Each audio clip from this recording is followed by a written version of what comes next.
So I've heard players say, including myself, I feared Mike. I've heard players in your generation say they feared Kobe. I've never really heard any players say they fear LeBron. And then like the generation, they talk so much shit about the game today. Yeah. And it make you go back and watch the game back then, and it makes you not even want to appreciate it no more like I did when I was a kid. Like it was like. These are the moments when Shaquille O'Neal openly questioned LeBron James' legacy, his fear factor, and his claim to all-time greatness. And it's not new. Shaq has been dropping truth bombs for more than a decade, the kind the modern NBA media never wants to amplify.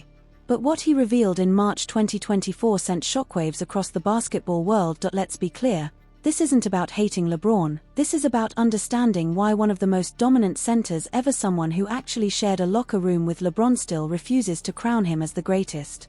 And when you hear what Shaq said about fear, about killer instinct, and about the gap between LeBron and the legends who came before him, you'll understand why so many fans who lived through the Jordan and Kobe eras have always been skeptical. In March 2024, Shaq made a statement on his podcast that sent LeBron's fanbase into full meltdown mode. During an episode of The Big Podcast with former teammate Mario Chalmers, Shaq dropped a line that struck directly at the core of the GOAT debate, and once he said it, there was no taking it. So I've heard players say, including myself, I feared Mike. I've heard players in your generation say they feared Kobe. I've never really heard any players say they fear LeBron. And when people pushed him on it, Shaq didn't back down, he doubled down instantly. LeBron tried clapping back on Instagram, bragging that his streak of consecutive double-digit scoring games was longer than Shaq's entire career. Cute stat. Impressive? Sure. Relevant? Not even close. Because Shaq's point wasn't about scoring. It wasn't about longevity. It was about fear, and the truth Shaq laid out is simple: nobody fears LeBron. And when you're talking about the greatest of all time, that might matter more than almost anything else. Mario Chalmers, who won 2 championships next to LeBron in Miami, took it even further. He explained why players don't fear LeBron the way they feared Jordan or Kobe, and what he said revealed everything. His explanation exposed the exact gap Shaq was talking about, the difference between being great and being the guy opponents pray they never have to see in a close game. I didn't think players really feared LeBron like they did Jordan. I never heard anybody say it. And it's not that you shouldn't fear Bron. I just think at the end of the day, Bron has been through so much that he wanted to be liked. So it was kind of like, he is a nice guy. Yeah, I'm gonna do things nice. now where like people like me, people respect. LeBron James always wanted to be liked. And on the surface, that sounds harmless until you compare it to Jordan and Kobe. Those two didn't care if you liked them, respected them, or even hated them. Their only goal was to break you. They wanted you lying awake the night before a game, replaying all the ways they were about to humiliate you. And here's the part most people get wrong: Shaq's criticisms didn't suddenly start in 2024. They began way back in November 2011, when he released his memoir Shaq Uncut, My Story. And what he revealed about playing with LeBron during the 2009 to 2010 season was the kind of thing NBA media still tiptoes around. Shaq described a franchise terrified of one thing: LeBron leaving Cleveland. That fear shaped everything. In his own words, Mike Brown was a good guy, but he had to live on edge because nobody was supposed to be confrontational with LeBron. Nobody wanted him to leave, so he was allowed to do whatever he wanted. That special treatment created a culture where accountability didn't apply equally.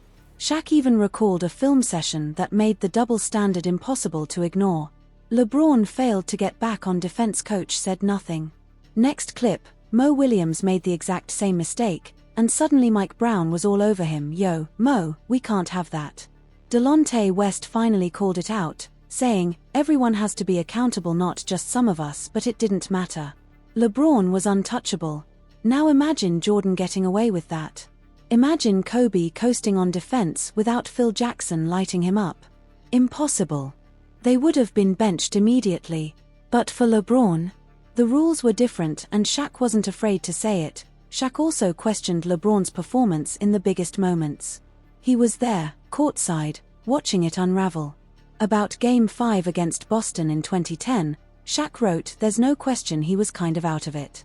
I always believed he could turn it on, but for some reason he didn't. Not against the Celtics, and not against the Mavericks in 2011.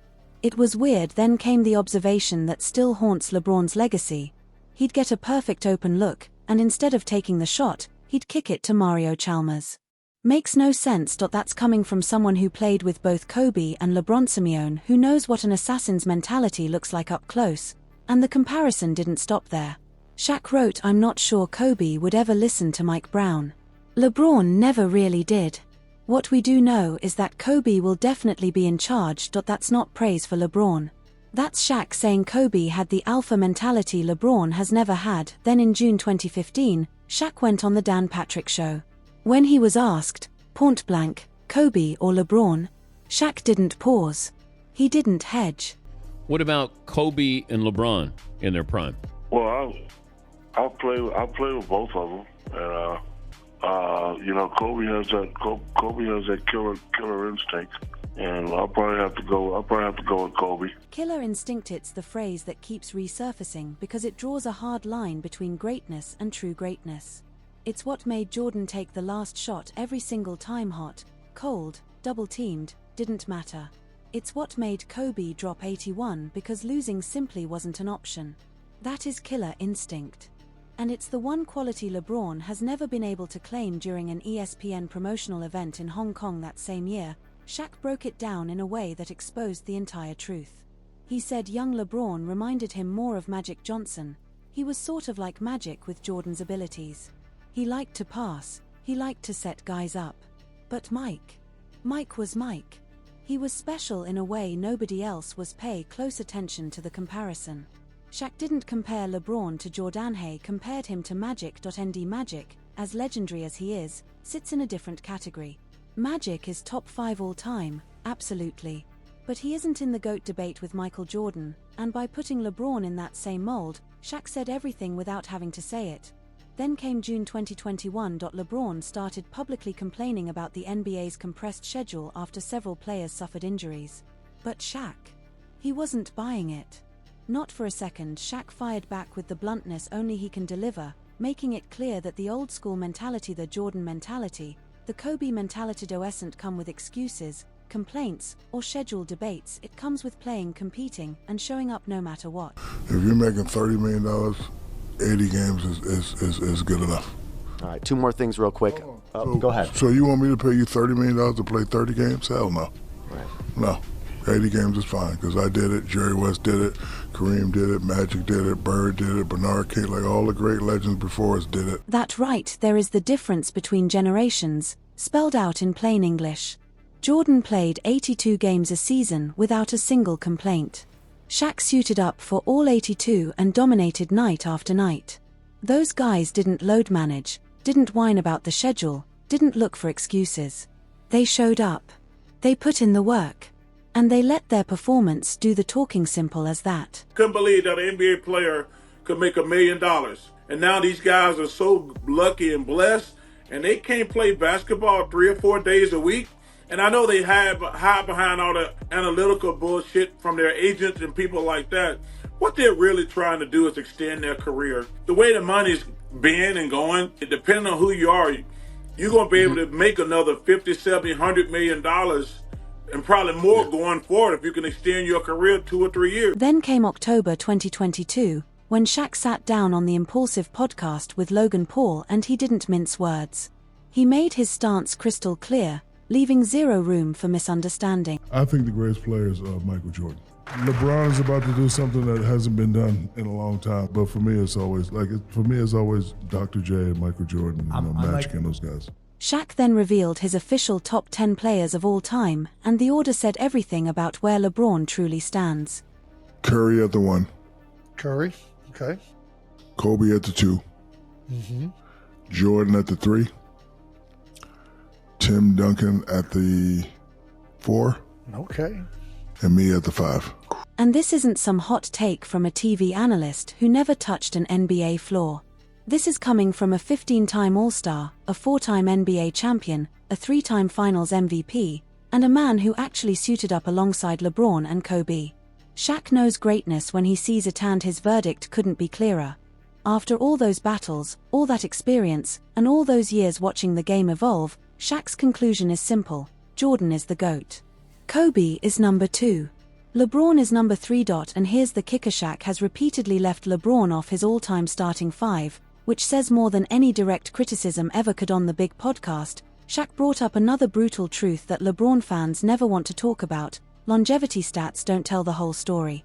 When the conversation shifted to whether today's NBA is less physical, Shaq didn't hesitate. His answer was absolute, built on decades of first-hand experience in the paint. But our game is supposed to be more structured. Well, this game we're watching now, I don't know what the f we're watching now. They say, I said the 90s and 80s was way harder than this. You guys, this is like kind of soft. Like right now, you get a flagrant foul, you get fined and suspended. Like guys ain't even fouling hard no more. Back before I played, it was crazy, but when I played, it was crazy. But even before, like the 80s going to 90s, it was probably more physical then. But LeBron's longevity is incredible, and Yesha's the NBA's all-time leading scorer. But context matters. He piled up those numbers in an era where hand-checking is banned, where any tough foul becomes a flagrant, and where suspensions get handed out like candy. Jordan built his legacy while getting beat down by the bad boy Pistons. Kobe dominated in an era where defenders were still allowed to actually play physical basketball. Meanwhile, LeBron gets a whistle the moment someone breathes on him the wrong way. Shaq didn't stop there. He turned his attention directly to today's players, and what he said captured his frustration perfectly. People get mad. It's just a product of what I see. I've seen what greatness is. Been there, played with them. I don't see that all the time over here. And when someone tried to accuse Shaq of hating, he didn't flinch for a second. He fired back immediately, refusing to soften his stance or sugarcoat the truth. It never happens. You call it hate if you want. But even with the word hate, like these kids that like to throw that word around. If you ain't great and I'm great, how the can I hate on you? That don't make no... That's not hate, that's standards. That's a legend who battled against the toughest era in basketball, refusing to lower the bar just because today's stars have elite PR teams and flashy social media hype machines propping them up. And Shaq isn't some lone voice yelling into the void. That's what makes this so damning. Even Charles Barkley echoed the same sentiment on the Bill Simmons podcast when he addressed LeBron and his entire camp. If you do not say he's the greatest of all time, you're committing treason. Scottie Pippen didn't hold back either. On ESPN's First Take back in February 2019, he made his position unmistakably clear. When I look at LeBron, he's not what Michael was as a player. He's not even what Kobe Bryant was as a player. When you talk about trying to compare Michael's instinct, his ability to take over games, his ability to want to have that last shot. And demoralize you. And scare the living hell out of you. LeBron doesn't have that gene. Kevin Garnett added his own perspective during a 2019 podcast with Bill Simmons and Adam Sandler, explaining exactly why the Celtics had no fear when they went up against LeBron's Cavaliers. Nothing? Man, listen, let me say something to you. The C's, we didn't give a fuck about LeBron. We didn't fear LeBron, and we didn't think that he can beat all 5 of us. And that's how it felt. He was trying to consolidate because he didn't want the pressure on him. At InvestFest 2025, when Magic Johnson was asked point-blank to choose between Michael Jordan and LeBron James, he didn't hesitate. His answer made his stance unmistakably clear. Don't get it twisted. I love LeBron, but no. This isn't one bitter old head taking shots. This is a chorus of some of the greatest players in basketball history, all pointing to the same truth: LeBron is great, historically great, but he's not Michael, and he's not Kobe. He simply doesn't have what they had, and he never will. And to be fair, Shaq has praised LeBron plenty of times. On Drink Champs in October 2022, he pushed back against the killer instinct criticism, saying, "If you don't have killer instinct, how you get 38,000 points?" On the Big Podcast with JJ Redick in 2024, he called LeBron the greatest young leader I've ever seen, admitting he was stunned at how completely LeBron commanded the Cavaliers' locker room when Shaq joined the team in 2009. So this isn't Shaq pretending LeBron isn't great. It's Shaq drawing a clear line between all-time great and greatest of all time. LeBron is an all-time greater top 3 player who has achieved things we may never see again. But he isn't the greatest. He doesn't have the fear factor that made opponents lose sleep before facing Jordan. He doesn't have the cutthroat killer instinct that fueled Kobe's 81-point masterpiece. He didn't conquer the super team she created them. He's played in the softest, Highest scoring era in NBA history, and when you stack him next to Jordan and Kobe mentally, physically, and psychologically, LeBron comes up short every single time. Shaq's perspective matters more than any ESPN debate or any LeBron superfan on Twitter, because Shaq actually lived it. 4 championships, 3 finals MVPs, 15 All-Star selections. He dominated in an era far more physical and competitive than the one LeBron thrives in today. He played with Kobe, he played with LeBron, but he saw both up close, and his verdict carries the weight of experience, not hype. After everything he witnessed, decades of competing, studying, analyzing, Shaq's ranking is consistent and unmistakable. Jordan is the GOAT, Kobe is number 2, LeBron is number 3. That's not hate, that's not disrespect, that's a standard set by players who actually know what true greatness looks like. The uncomfortable truth Shaq has been pointing out for more than a decade is simple. LeBron's flaw isn't that he's overrated, it's that he lacks the one quality that separated Jordan and Kobe from the rest of humanity: the fear factor. The killer instinct. The demand to be feared, not liked, and that's why, no matter how many points he scores or how long he plays or how often the media tries to crown him, LeBron will never be the greatest. Shaq has been telling us this for years. Maybe it's finally time we listened.